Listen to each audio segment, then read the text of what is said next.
So if you're intentional in Uganda, it's a lot easier to start and stand out compared to... You feel like the entire business environment has a bias towards people doing well in business because of who they know. It shouldn't be, because how can you be able to do something of a sort which is rare in the country and then hide? Speak to the system from the point of view of a young up and coming person who's also thinking about building a business. Who you are is who you are. So have you ever felt the pressure to perform? Never. Just pull out a camera and go in the streets, they will arrest you.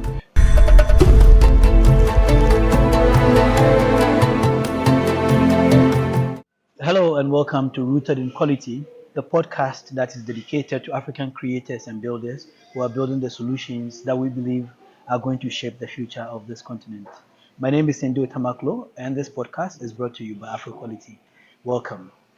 Today we are in Kampala, Uganda, and we are at Motive, here to talk to the amazing Lincoln Axarya, the brain behind the Axarya fashion brand. And anybody who is sitting outside of this country and studying the creative space can never say that they haven't come across the amazing work and the speed with which this brand has come onto the scene. And we are here to try and get into the behind the scenes and to get into the mindset of the creators behind this brand and pick a few nuggets that we believe can help us shape what we are trying to build for the continent. Lincoln, good afternoon and thank you for joining us. Good afternoon, thanks for having me. Mr. Axarya, or should I call you Lincoln? Any, but Lincoln is better. Okay. If today we stripped away the Axarya brand, fashion, everything that you've come to know, who would you be at the core? That's a nice question. I would be Lincoln Axarya, without the brand Axarya because it comes from my name. But simply put, I would still be a fashion designer and a very passionate artist, a child of God. So you are basically telling me that we can't strip what you are now from the person. Well, basically, yeah, because I'm thinking I would still start a new brand called something else than Axarya. Because if you remove Axarya from the picture, the heart behind it is a fashion designer me. I would have started another. Growing up, is it something that you had always wanted to do? Fashion, seeing that even if we stripped everything off, you would start it all over again. I think so. I grew up with a very fashionable mother, so I looked up to her in almost every aspect of life. Still touching on that, and you talked about your mother. Did you feel growing up, did you feel seen or invisible in terms of like opportunity or in terms of your identity of the person that you are? I would say it's a mix of both for sure. I grew up in an extended family, and that means that sometimes you could easily be overlooked or skipped. But nevertheless, I still felt loved and present. So I think it's a mix of both. Opportunity-wise, I think I still had opportunities because I went to the schools I wanted, I met the people I wanted, and I was still supported by my family in one way or another. Tell me one thing about your childhood and growing up that today, when you look back, you're like, okay, that's like an inflection point that make you realize that your parents and your family actually invested in you to become the person that you are now. I think matter of fact is my sister strongly supported me to take up my fashion course in the university. I always thought I would go into journalism, things of talking, things to do with what we're doing right now.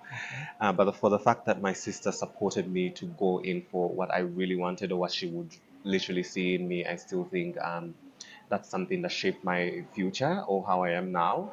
And another thing, when I was young, I grew up from the source of the Nile. I don't know if you know the source of the Nile. That's in Ginger Educated, yeah. somewhere. That's Okay. where I spent most of my time. There was like a railway station, and back then it felt like a symbol of development. When the railway passes, it sounds and all. So we would wake to that sound. And for me, each time I woke up, I was like, oh, it's another time. It's another opportunity to, become, do something, or just celebrate that something is happening around me. In those times growing up in Ginger, when you'd wake up and the railway pass by and you hear it and you heard it as a sound of development, did you believe that you could build something that could become global out of Uganda? No, I was young. I had never had this dream, but it aligned at the time it would pass to make the sound, aligned with the time I used to wake up to go to school. So it felt like, oh, it's my time to go and study. study to become something. Now, coming into Kampala, starting to work in the fashion space, university, and all that, at what point did you feel like, okay, you have to have your own brand? That's a good question. I worked a little bit with wire, and when it was end of the road for me at wire, I realized whatever I was doing for wire, I could do it for myself, and that's how I started my own brand, Zari. How long were you in the wire space before? Maybe speak us through your journey, With wire. school, post Mm. school, what you had to do in the fashion modeling space before ending up in wire and now Axarya. Hmm. I started my fashion journey in 2017.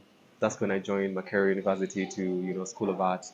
I went to the Margaret Hall School of Industrial and Fine Arts. So many people think I went to France, but I Wow. went to Makerere University, the Margaret Hall School of Industrial and Fine Arts. And as soon as I joined,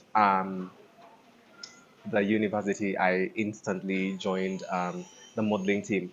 There were like things to do with modeling. I was so passionate about fashion. And That's what see. took me there. When you're in there, there's several things you can choose to do. So fashion was like the top of the line. The elective I chose first was fashion. And then I also did something to do with textile design. So I'm familiar with the textiles as well. And the last one that I had no idea about was painting, but it told me to appreciate color. Um, Quickly, I became very passionate about modeling, it being under fashion. And before I knew it, I was one of the best models in the space I was in. I started training other fellow models. I started also from training, I started producing shows. I worked a little bit with UNDP and my career when it made 100 years. And then after I had an opportunity, actually during my course, I had an opportunity to be a design associate with Wire before Wire actually opened up to the world to be noticed that, oh, they are here. By then it was Wire Collective. I think that's still the business name. Then when I got done with university, I just straight up went into Wire, and I was handling things basically to do with design, going downtown to procure fabric, coming back to think of the design, handling production. Um, Here and there, I was doing literally almost everything. Everything. Yeah. So today, when we look at the global fashion space, Yeah. Uganda is rarely like in the conversation. Mm. Why did you dare to believe that that is the space that you wanted to play in? Because I truly think Uganda is capable. Okay. I just have a feeling that people here, the culture suppresses us. It's taught us to be behind the scene. It's taught us to be in the box. You'll be shocked to find people doing amazing things in the country, and then you can't easily even access them. Someone has a big shop, maybe dealing in production. There's a shop I got shocked to find downtown. They were creating the fabric for sweatpants, and they would also like construct the hoodies and the pants, but they were nowhere online. Like literally, for you to see them, you have to pass You have by to be their there. street. And I was wondering why. Because how can you be able to do something of a sort, which is rare in the country, and then hide? So I genuinely, in the core of my mind and heart, think that Ugandans are very capable. It's possible to do it here, and I'm the example. Because I'm producing in Uganda, all my collections are produced here. They're not coming from China. The notion that Uganda is incapable doesn't stand in my space. You know what you said, it Mm. speaks a lot to me. You remember when I got in yesterday and I Yeah. was surprised about what you have here Mm. as motif uh, collections and the scale of this. And I've been in and out of Kampala a number of times Yeah. and talked to a number of people in the space, but it's never really come up on my radar. Yes, granted, it could be that I'm just in the wrong circles, but I want to believe that if a place like this existed in Nairobi, Mm. everybody would have heard about it. I don't know. That's the Mm. vibe I get. So Uganda tends to undersell itself because you want to be more conservative. I do think it's just a construct in people's mind. They don't want to be seen doing things. I'm yet to understand it. I don't buy that. I don't buy into that. For example, I really like being in Motive because this is a space where my brand was born. And I also think Motive is loud because if you check Motive, you'll find it everywhere. But unfortunately, it's not true for every business. Maybe it's trying to change. And if you to compare us with Kenya, I still think Kenya is high on content. They really like consuming content. They are so social media savvy compared to us. Okay. So it's easier for you to go in the streets of Kenya and shoot. They will literally even welcome you. Oh, include me. Do something. But here in Kampala, just pull out a camera and go in the streets. They will arrest you. Oh, okay. Even us getting spaces to shoot in these hotels, some of them are difficult. I'm thinking we are still in the phase of understanding social media, appreciating content and what content can do for us. But Kenya is not in that den. Okay, now I want to dig a little bit into your journey starting at Zaria Mm, because the first time I saw the brand, I couldn't believe that it was a 1 year old brand because everything was just well done. Now listening to your story, it's very clear that you started it a little over a year ago, but the foundations had already been laid. But mhm, then in that process, what is the ugliest no that you ever had, mm. like in trying to build? I am a very positive minded person. Even when a no comes, I don't take it like, oh, it's too ugly, it's too big for me. It feels like, okay, maybe I just need to challenge it, Okay. or I just need to pivot and, do something better. So I can't think of a no for sure that I've really gotten, but I've had several challenges that have shaped how I think. I've grown up a fighter on my own. I've been in spaces where sometimes my test is too much for everyone and you have Hmm. to stand up for it. Modeling itself in the country is not something generally accepted because they associate it with, hoeing. They associate it with all the vulgar things Okay. in the space. But me standing up and saying, no, I'm going to be a great model, I'm going to be a great fashion designer is me fighting for myself. So I'm thinking those are some of the no's that came to me as challenges, but they've shaped actually how I am today Okay. because of becoming even more resilient to go for what I want. When you look at your journey so far, Mm. is there a moment where you feel like, okay, maybe you shouldn't be building Axarya? No, I genuinely think I You're am. home. I'm home. I'm doing what I want. I'm very passionate about fashion again. So for me, if it's fashion, it's something for me to consider. Yeah, Now, I would assume coming this far, there are some sacrifices that you've made to get here. Are there any that you can share with us? absolutely. Getting committed to specific things to see yourself grow in a certain aspect of life comes with a lot of things you have to let go. I'm not so social. I don't happen to go out a lot. I don't happen to be in crowds with so many spaces. Just because I'm always having something to look up, something that is going to add some value on me as the brand.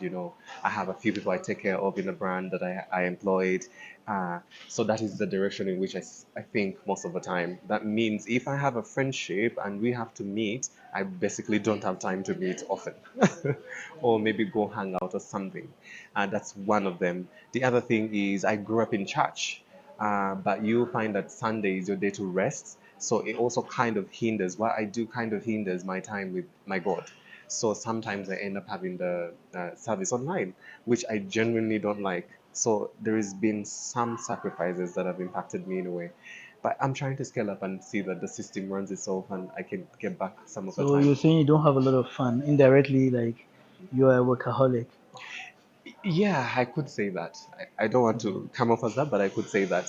Do you ever wonder if the sacrifices are worth it or will be worth it? I genuinely think it will be worth it because I see some results. I mean, you wouldn't be here interviewing me if you didn't think it's worth it. So if I've put up some work and you're able to see it and appreciate it all the way from Kenya, Ghana, wherever you came from, it means I am on the right path. I'm going somewhere. Now, I would like to talk a little bit about the identity for the Axaria brand and Mm, storytelling mm, behind it. mm. When you say made in Uganda, do you mean it as a brand label or is it a statement of defiance, especially as in the fashion space, people would hardly hear Uganda? Now that you mention a statement of defiance, I kind of like it. I think it's a little bit of both. I'm going to send you an invoice. I think it's a little bit of both. One, because again, I'm trying to challenge the fact that things are able to happen here. And I'm an example. I need to inspire as many more designers in the country to start from home. The notion that, oh, he started from Italy doesn't stand because I started here and I'm doing things here. Production is done here. It's possible. But the other thing is, I am genuinely made in Uganda. I want to represent Uganda to put it on the map. And for something to be made in a specific country generally means that is where most of this transformation happened. So I may source my fabric here locally, but that doesn't mean that the fabric was made in Uganda. Mhm. Most of the fabric comes from China. I only source it locally. So yeah. So I will come back again around this conversation around sourcing and identity for products that are made on the Mm, continent because I mm, think it's important that we speak to them. mm, But then earlier on, we talked about how the culture in Uganda is relatively more conservative. People mm, hold back. But on the flip side, mm, where there's bold ambition, do mm. you feel like Uganda punishes that standout personality in a way? I think, yeah, uh, because where am I coming from? If it's difficult to shoot in a hotel because you have a professional camera, it generally means that's not accepted. So in a way you're still punished because maybe these videos are going to take you somewhere, or maybe you're representing your country a certain way, and maybe because you're not at the same level of understanding as the people that are in the power within those spaces. So it kind of punishes you in a way, it kind of stops you in a way. And I have friends in Nairobi who shoot literally anywhere they want to shoot in the street, they want to shoot, they will literally get access regardless. And here you have to pay for it. It's more like if you have the money and connection, you will tend to get things. So that means that those creatives, those very talented people that don't have either or, are going to I'm be going to say. punished in a way. They're going to suffer for it. Yeah, so I think there is that aspect to it. Well, You have exactly. to be resilient and go knock on these doors and do something. So, Mm, from what you say, I can surmise mm, that besides trying to build a business and trying to prove a point, you are almost like close to being on some sort of a revolution in trying to create that kind of identity for what's possible in Uganda versus what maybe Uganda is known for. I think I'm already on that journey, but let's put it right. Fashion revolution. I'm Okay. nowhere close to politics. Yes, So I fashion think revolution. I'm somewhat in the mix of the journey, provoking the mindsets that are sleeping, or the mindset that think things are not possible here. If people see me do it, then they can dare to start. They're like, oh, if he's doing it, I could do it. I don't think I'm the only talented fashion designer in this space. I think there's so many talented fashion designers. So many still reach out to me. The only thing is sometimes they're confused because Uganda is built in a way that, okay, I don't think it's just Uganda. I think generally people want to do so many things. I want to be a fashion designer who sells wine, who has shades in there, and then I have shoes on the side, And then you and appear in a movie. and then you're just like a cocktail of everything. I am that designer who is literally focusing on fashion and fashion, strictly apparel. And that is where I'm keeping on knocking. And I hope I'm inspiring and sending out the right messages to the people. The Axarya brand so far thrives on a lot of storytelling. Yes. What's the danger when the stories don't match the how do you call it, the reality or the output? Then you're not aligned. You cease to exist because a powerful story becomes only powerful if who you are aligns with what you're saying, and who you are aligns with what you want to do or what you're doing. So if it doesn't align, the danger is you cease to exist. We can't say I'm made in Uganda when I'm actually not making what I'm making in Uganda. There is evidence that I'm sourcing, fabric down there, and the stories and where I'm shooting. I'm shooting in Ugandan spaces, and when I talk about my collection, you can kind of follow. Yeah. Talking about the stories Mm. and how it follows through, do Yeah. you see a point where you have to evolve your story? Yes, because if fashion evolves, there is no way you can be in the space of fashion and expect to only be on that one standpoint, unless if you're only saying, okay, this is my ideal client, and I'm gonna focus on that. That's fair, that's okay, because that's what we need to do. But if you look into fashion, everything else evolves. That trend will go off. If you're not setting the trend, you are following the trend. And also, if you're setting a trend, it means you need to have room to forecast to get another. So there is evolving all the time. So in 5 years' time, Axarya has done well. We put out this podcast and it goes viral and everybody wants to order. Hmm. And you look at your production capacity and you can't meet it. Hmm. So at some point you have to say, okay, let me source production capacity from other bigger manufacturing hubs. Hmm. What do you think that would do to the story? Does it dilute in any way the fact that you are born out of Uganda, but let's say doing parts production from Turkey or Egypt or Nairobi if they have the production capacity? Mhm. How what do you think is going to do to your story? I don't think it's going to damage my story in any way. It's just going to evolve my story. It's actually going to contribute to how I grow because then you'll see growth within that story. Africa is more important, and Uganda is just a part of Africa because I am designing for Africa first, you know. I can still ship to everyone else out there, but I'm designing for Africa first. I strongly believe the Gucci's of this world don't have us in the mind first. They have themselves in their mind first. This is why most of the sizes barely fit us. You find that people here mostly curvy, you know, and you have to adapt to that. We were taught in school to follow standard measurements that were made by a white man. So if you come and say, oh, you're a standard medium, it may not fit you because your body type is different.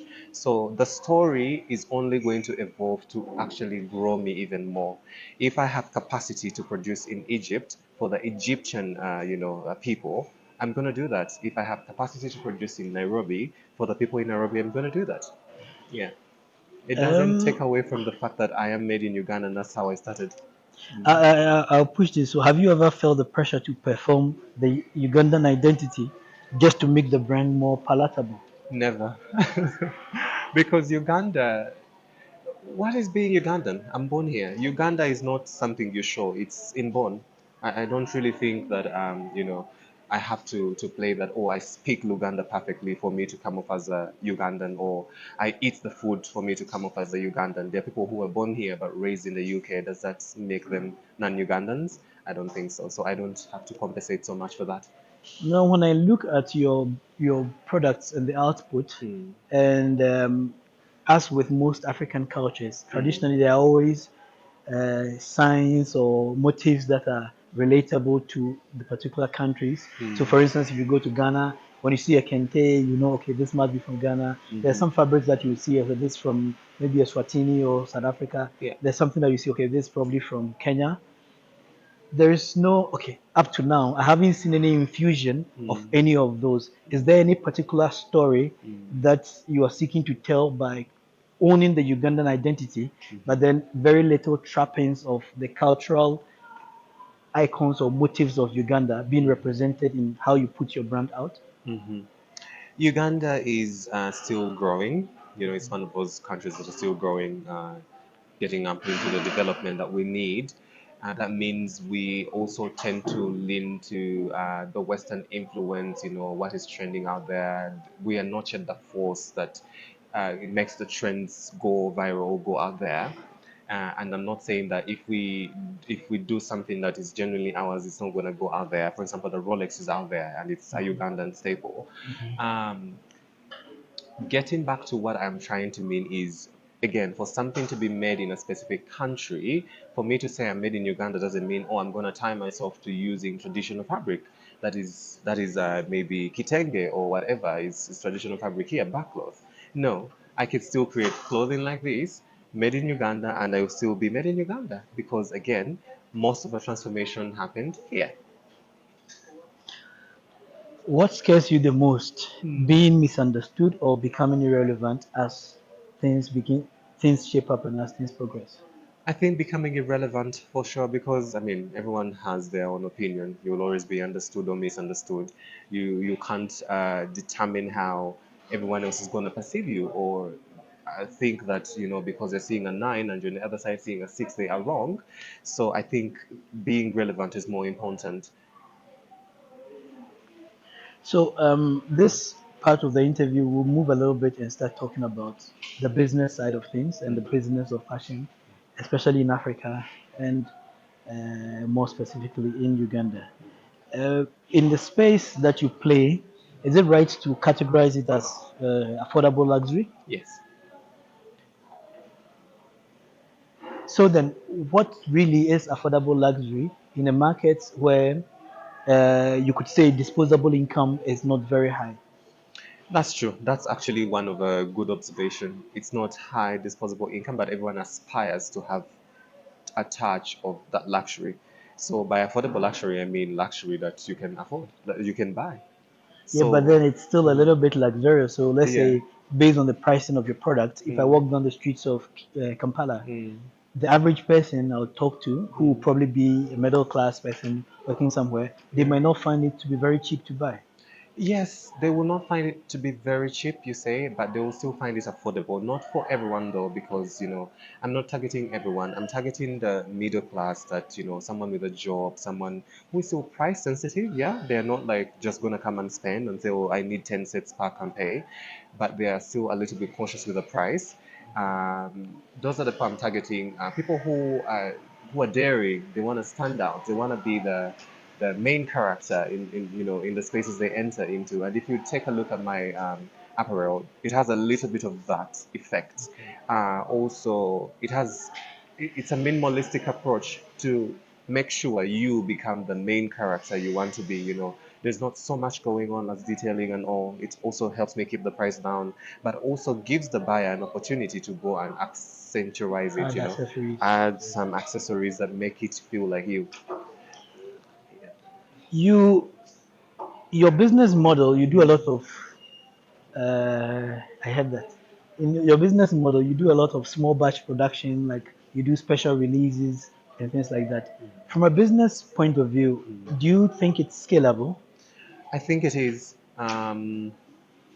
Why? At the moment, I'm sure it will evolve with time, but at the moment, it helps me actually manage my production Okay. because the production plants that exist here can't really handle so much, And in the other side, it's also helping me be sustainable in a way that I reduce on the waste. If the things I produce are so many, it means they may actually end up being everywhere. And if you're one of the people who bought it and you see everyone having it, the next thing you do is I'm gonna wear it for now, but the next time I'll just throw it. It will go back to waste. So being able to make a few releases every time helps me to keep fresh in the market because then everyone expects, oh, there's something new that's gonna come out. Fashion is exciting when it's fresh, when something new is always coming up. Also manage the quantities and how fabric is gets into the country because if I want to produce, let's say, 200 pieces, I could produce them for the first time, but the next time I may not find that fabric in the market. So the fact that I can be able to be creative and design a new collection around a different fabric, I am able to keep going. From what you just said, Mhm. so the obviously most of the fabrics are sourced locally, but they Yes. might not necessarily be made or manufactured in country. Yeah. So there is that bottleneck Mm. on that side with access to the raw fabric that's the input material. Yeah. So that's a challenge. But on the flip side is that an opportunity if, for instance, it's possible to get a manufacturer build a brand Mm. that can have that level of demand Mhm. to be able to produce to meet the market, or for you maybe the idea of trying to have the exclusivity Mm. trumps, even when that problem gets solved, the ability to produce bigger quantities. Mhm. The latter, yes, still makes sense. I still need to be perceived as unique, in a way.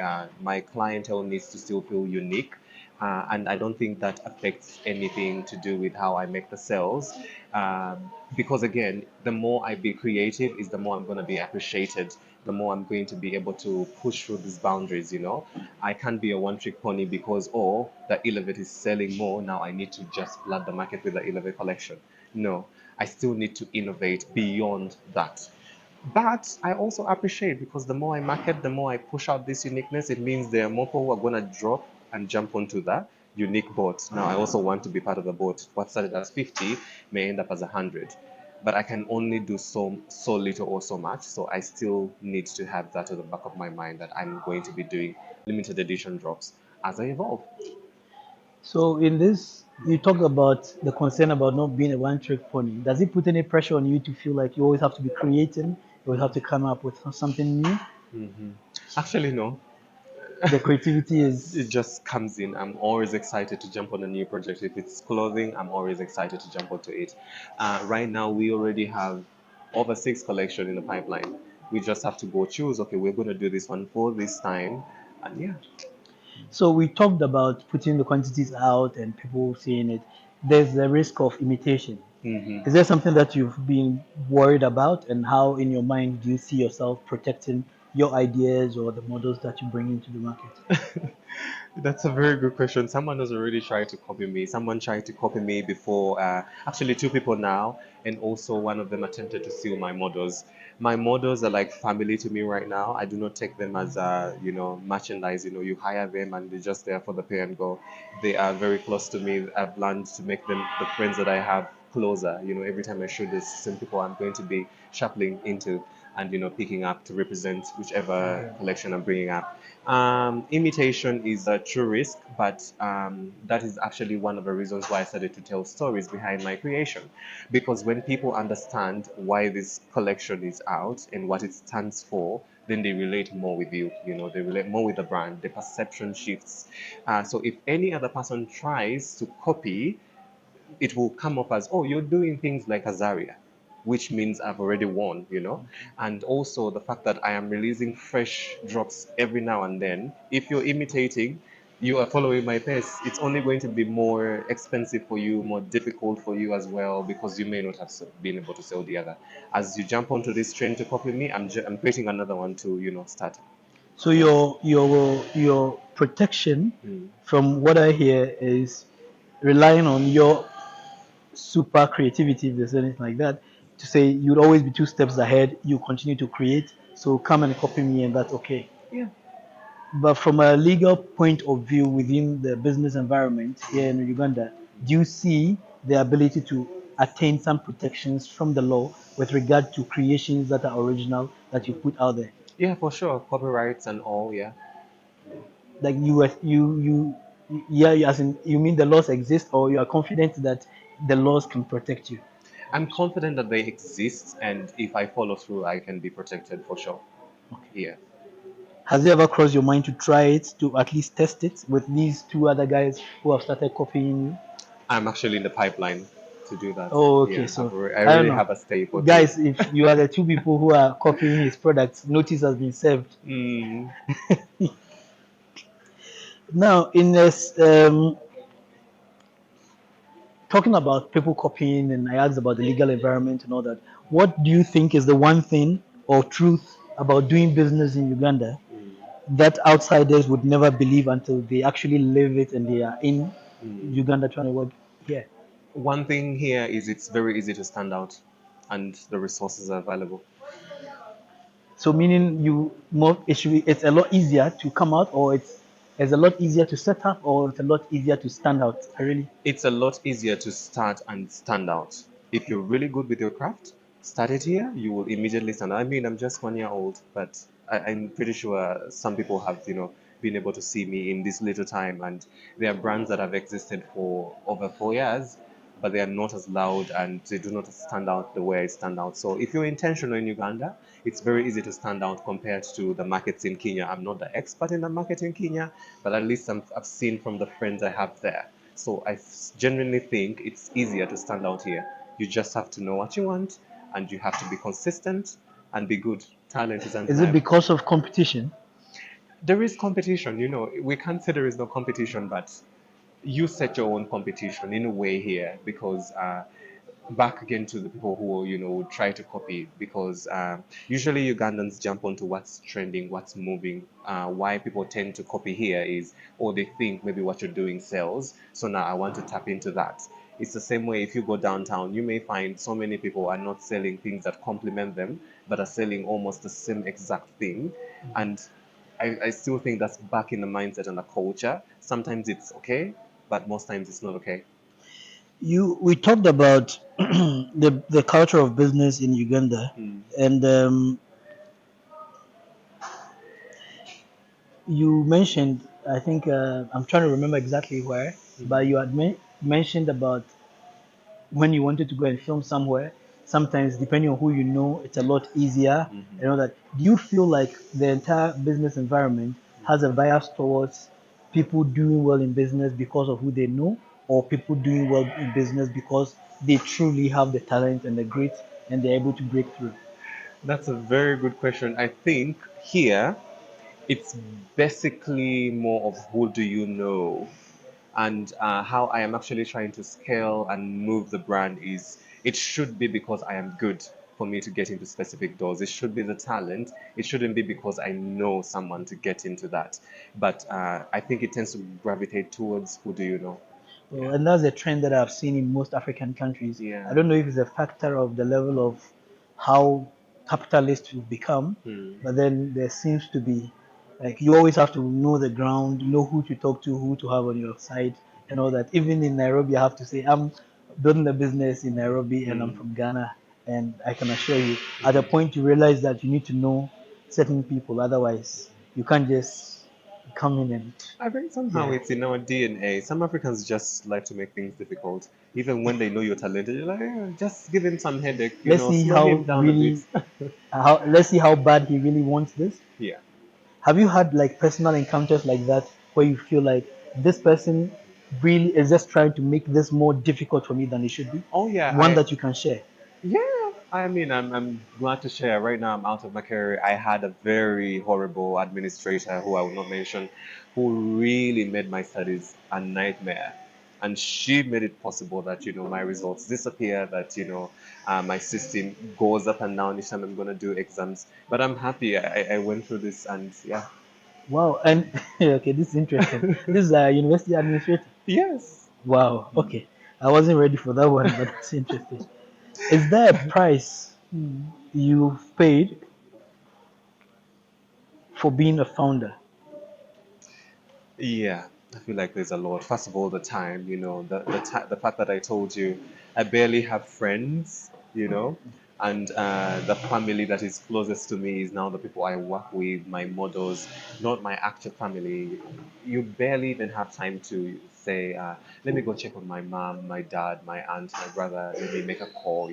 Sometimes you settle in, it's 11 p.m. in the night, and you still have so many things to cover, and this is not the perfect time to call and catch up with so many people. I've had to say no to several social events that would possibly rejuvenate me in a way or another, just to make sure I have some rest, and I can start my next day, better. Do you feel like this is like a phase and that maybe as the business evolves, things could change?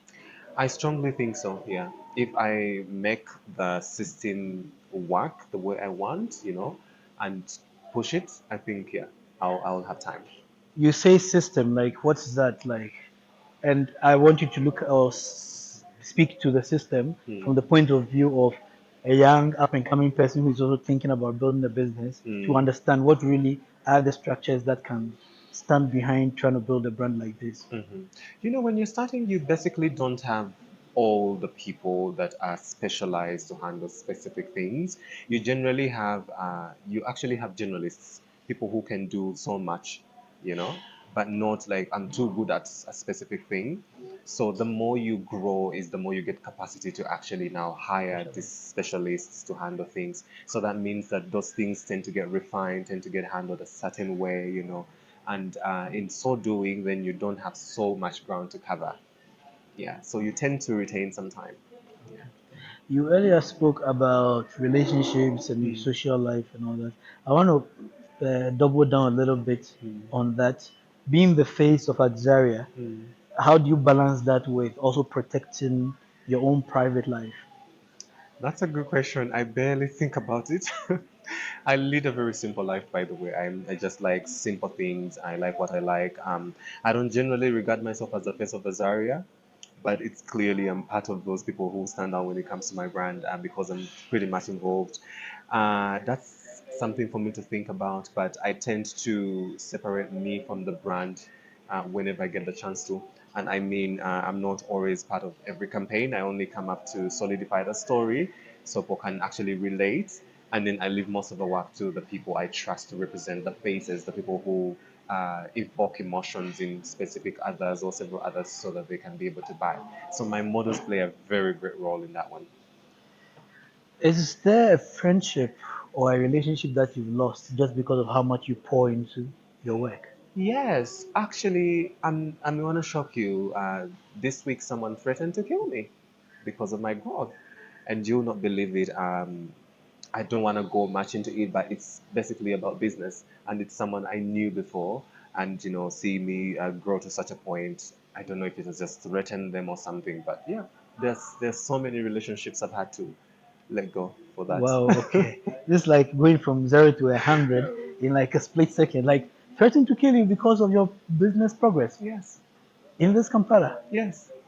Wow. Now, in situations like this, how do you protect yourself? I'm a child of God. Okay. Yeah. Okay. Now, what does loyalty mean to you? That is something. Loyalty. I kind of like loyalty before I get to what it exactly means to me, but I also think loyalty evolves because let's say if my team lead, the current one, feels like they've grown me to a specific point, and they come to me and tell me, hey, you know, at Lincoln Azaria, I think it's time for me to move on to my next step. I think I would support them to go to the next step other than saying, oh, you have to stay and then be loyal to me. I am really motivated by growth and I like to keep people who grow. So I'm only taking it that side to mean that if someone is going to grow and they have to leave me, I would actually support that other than saying, oh, you have to be loyal to me because we started all this together. Yeah. Um, is there something that has challenged you at a point that you felt hurt you, but later makes you stronger? Say this again. Is there something that's challenged you in this journey that Mm, you felt hurt you, mm. but then later you look back and realize it actually made you stronger? Absolutely. I had a very horrible encounter in production at Motive. Uh, Everything almost went left, you know, with my production, with my fabric, and the personality that was making it possible uh, just ruined it all for me. If there's a time I thought I would pause my brand, that must have been the right time for me to say, okay, I'm going to pause and reflect on all this. But how it actually made me better is I realized there are so many other production plans that I could produce with. So I started going out to research or which production plant can I have in the meantime because the overall administration of Motive got involved and now everything is fixed and I'm happy to also come back. So I have now a bit of Options. more options. So I still produce with Motive as my main production plant because it's literally where I am. It's my brand is born in Motive, and if it can get better, why not? But I also have options elsewhere just in case, let's say, my quantities ever shoot up. So yeah, it really helps So I me. think now that you've talked about motive, so Mm, just so that our listeners also be able to, our viewers also be able to understand the concept. yeah. So what is motive? Speak a little bit about motive, the structure that exists, and this huge edifice that we currently having this interview in. I'm Mm. sure people could hear some sounds in the background because we literally are in a production facility, stroke exhibition center, stroke warehouse. Really, it's an amazing space. Just speak a little bit more about motive. Again, I'm not the perfect person to talk for Motive. I'm going to Yeah, talk about Motive in terms of how I as a know customer, it. yeah. Yeah. So Motive to me is a home. It's literally where I opened up the first time to sell to Kampala, Uganda, and wherever I'm selling right now. I started selling here at Tubayo Market. That was last year in April. And I also produce in Motive. So Motive is a space with a lot of possibilities for a person like me, a fashion designer, and several other artists and creatives. It's a space with so many creatives as well. For example, this warehouse where we are is called Fabric Lab. So basically everything to do with fashion, textile fabric, right here. And there's a production facility downstairs which Yes. produces for the brands that are in the fashion hub or most of the Absolutely. brands Yeah. So if you are here and you want to produce, Motive is literally just go down produce, and produce But downstairs. they also produce for several other people. There is another warehouse called People District. This is where you find mostly offices, people to do with design work. So it has another taste when it comes to creativity and art. Then the other third one is it mainly has like cafeterias, people who are cooking, people Okay. who are selling bites and all, refreshments, that one. Then there is Media Lab, and this is where mostly you can go shoot, you maybe want to do a production, it's on the other end as well, so they handle that. And the one before is fabric, wood, and metal. So they Okay. do fabrication. They did this one. They did one of my TV stands here that you see in the background, and they also handle furniture. So much goes So on many here, things. and if you're intentional, again, if you're only intentional, that's when you benefit because if it's too loud, you also may tend to get caught up in the Overall. noise. Yeah. Okay. I think we'll find time and come back and speak specifically about this amazing facility and Absolutely. get to know the logic and the Mm, brain behind it and what the ambition is seeking to achieve. mm, Um, your person and your brand are almost intertwined, mm, and the brand is named after you. mm, You are Lincoln Axarya, mm, founder of Axarya. mm, So when I think about it, if tomorrow Axarya failed, mm. what would that failure say about you? Or first, what would it mean to you? Mm. Well, I don't think Azaria would fail. So I don't think that's something for me I need even to think about. I've been challenged so much, I've been prepared to get to this point, not to fail. So I don't think Azaria will fail. Azaria means helped by God. That means my whole story, my whole line has already been handled by God. So it will only fail if God fails. Yeah, but in what you're saying, what it has to say about me, I don't think it has to say anything about me because it's not going to fail. How much of your dream is for yourself, as much as the dream you have for fashion for Uganda as a country that has potential, as you say, but hasn't really taken its space when it comes to the fashion industry? Hmm. I think my dream, or if I'm to put it in a percentage, is fulfilled when the Ugandan fashion dream gets fulfilled. So if Uganda gets on the map and I'm contributing to that, then my dream is feel fulfilled. That means that the more I put out work and get recognized, that is the only time I'll be fulfilled.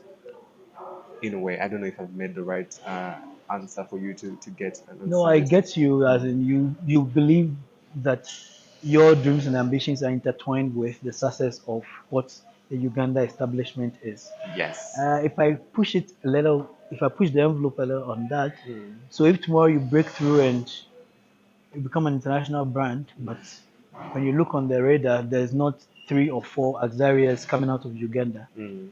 Would you at that point still feel like you haven't achieved anything until there's four or five Axarias coming from Uganda before you feel like you've achieved?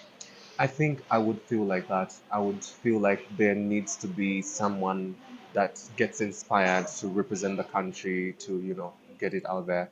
Because if you look at Nigeria, there's so many beautiful Nigerian brands that are serious. They are shaping fashion over the continent and out of Africa.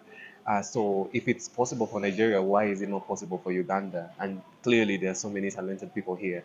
So I would actually feel like I'm not fulfilled if there are not other brands like Azaria or doing something different as inspired by me coming up out of the country. You talked about the global scale and the influence of other countries and stuff like that. Mm. What does winning on the global scale mean to you? I think it's more about impact. How many lives have I changed? Clothing, we only look at it as fabric, but sometimes I have a client who bought from me one day and they almost didn't want to spend the money to buy the set they were taking. As soon as they bought it and wore it, they got recognized by the wife, they got recognized by the neighbors, and somehow their confidence went up. So Okay. the next day he's calling, hey, let me come. I need to come with my wife. My wife has said I look good right now. So there is that impact that I need to see. People only feel the way they want to feel depending on how they've been received for the most part. So if I'm able to make him feel confident, make him feel accepted just by wearing what I'm creating, I feel like I'm winning. So if I can do that on a global scale, then that's a win for me. Impact people in such a way. Um, you speak very strongly in terms of how your ambitions and your hopes are very intertwined with Uganda. So I want to ask you a question that is, let's say if you ever had children, Yeah. what kind of Uganda do you wish for them to inherit, seeing how much you love this country and how passionate you speak about it? I think a more expressive Uganda, Mhm. not tied down by cultural constraints, but one that values the cultural background and have room for development, modernization, something like that. Just make it simple. Don't be so tied and hell bent onto your background, but let your background teach you to become better, evolve. In that process, seeing yourself as maybe the you are very expressive, you're out there and you want your point of view to be out there, you hope that the society becomes a lot more expressive. Do you feel lonely sometimes?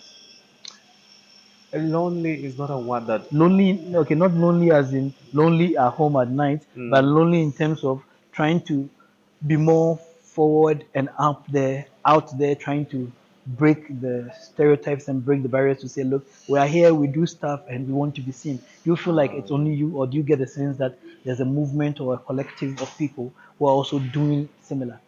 Thank you for breaking that down. Now it makes a lot more sense actually. I actually don't think in that way. I don't think it is lonely, Okay. due to the number of people that reach out to me. So many young people reach out to me. If I showed you my Instagram, you'll be overwhelmed as well. So many people reach out. How is that possible? How did you start? How can I do this? What does it take? So I'm thinking there's so many people with that hunger to become, but they're just trying to figure out how is it even possible. So yeah. So, apart from the threat of death from business competitors, Yeah. uh, what's the fear that still keeps you up at night? I barely have any. I'm usually kept up at night, wanting to become, wanting to create more. If I have a project that I need to realize, and I feel like maybe I'm running out of time, maybe I haven't yet fully understood it, that would keep me up at night. But it's not like in a way that, oh, I'm afraid I'm not going to be able to achieve it. Because to me, fear holds me back.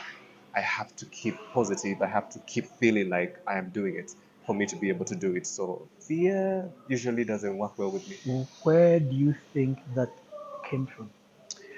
I think it came from my background from church, because churches and being godly encourages you to be positive, to be out there. God calls us the heads, not the tails.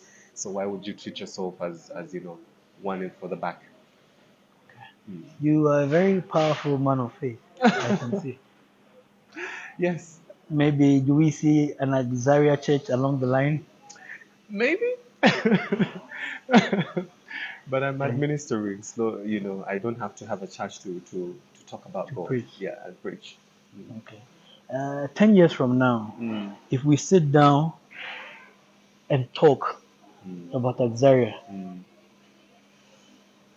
what will shock people about how far you would have come? By now, I don't think people are going to be shocked. I think people are just preparing to receive me. I feel like whatever I'm doing has already been done, and that is embedded in the name, helped by God. So I really still think that the changes I'm doing, I'm only making things better. I kind of feel like I'm only refining, because, again, I told you, I still think there's so many people that are capable in the country, and there are those that already exist. I'm only doing things a little bit maybe better, a little bit different, with a little bit of a modern touch. But it's not entirely that, oh, whatever it's doing is new. If you look at my Luma collection, it's not a very new design. I've only marketed it in a different way, in a better way. I think I've marketed it in a better way. I'm only using what's available to make it feel like, oh, it's possible, but in such a different way that is better, or that is modern. Yeah. Um, I had a question, but it skipped. Mm. So I wanted to ask that question in a different way about Yes. 10 years from now. Yeah. So maybe to put it differently, Mm. will there be a point where in 10 years' time people can look back and would they be surprised about how far you would have come? I think so. I think that would be there, because already it kind of gives like a surprise to see how much I've been able to do in just a year. So many people that I've met recently literally tell me your growth seems like it's at least 3 years. Hmm. So for them, it's still a little bit of a shock to see me be able to come out, be able to stand out in such a way in just a year. So I think people may still have such a surprise, but with time it will not be a surprise. You're, you've obviously this is not the first time you're having an interview or being on a podcast, Yes. but are there like questions that sometimes when you talk to people or when you do interviews Mm. that you wish you were asked but you never get asked? Yeah, people barely talk about God. People always talk about development, challenges, but after it all, are you really fulfilled? Are you really happy? Because what fulfills us is not actually outward, it's inward. You will ask me, if Elon Musk is the richest man, why is he still working? fulfillment is not outward, it's inside. So the questions to do with God or exposing people to God and who they are really on the inside uh, needs to be incorporated in some of the, these podcasts. I still think that so many worldly things get so much spotlighted, Mhm. but even the idea of Azaria only came to life, but it was first an idea. All the collections I need to put out there are first an idea. So we need to talk about spirit as well, in a way. So spirituality and godliness. Mm. But is this like maybe in the Christian context, or for you, it doesn't really matter so long as people have that connection with a God or a sovereign being? It doesn't really matter for me if you're whichever religion, just have God in you. Not a God, but God, King of Kings. Because then people may go and get their statues and say, that's my God. Or they may say, oh, I'm the God of myself. You know how fashion people will be? We tend to get confused after making it big. I'm a diva, I'm a God. Yeah, they may exalt themselves instead. Lincoln Axarya. Hmm. Um, my final question is, if this conversation is the only record of Hmm. who Lincoln Axarya is, Hmm. what truth would you want it to capture? Hmm. What truth would I want it to capture? Perfect. I still think that I want people to know that they are actually spiritual beings before they are physical beings, and that so much is possible in here before it gets out, and that if you are really aligned with who you are inside, you become unstoppable, because that is also some aspect of like stories and all. I really want that to be mainstream. Connect with who you are. Who you are is who you are. Who you are can't fail because of what you think or whatever. You only need to change where you are. So who you are is really important before where you are and what you do. If that can get across, I think that would be a powerful message. But at the end of it all, I still need people to remember me for Azaria, my That brand. has to come in at some point. Yes. Now, you talked briefly about what your name meant. Yeah. What language is it from? Axarya Azaria is actually Hebrew. is a Hebrew word Yeah. that means Helped by God. helped by God. Oh, God has helped. Actually, it's in the past. God has God helped. has helped. Okay. I want to believe God has helped to bring this interview to light Yes. and to make it possible for us to be here today. And we wish you the very best with Axaria. At Afro Quality, we'll be watching and we'll be working together because we genuinely believe that what is being built and what we've seen in Kampala over the last couple of days shows that there is a lot of immense potential that needs to be celebrated and needs to be taken to the rest of the continent. It's been nice meeting you. Thank you very much for your time. Thank you for having me, Saint. Okay, thank you. Hey,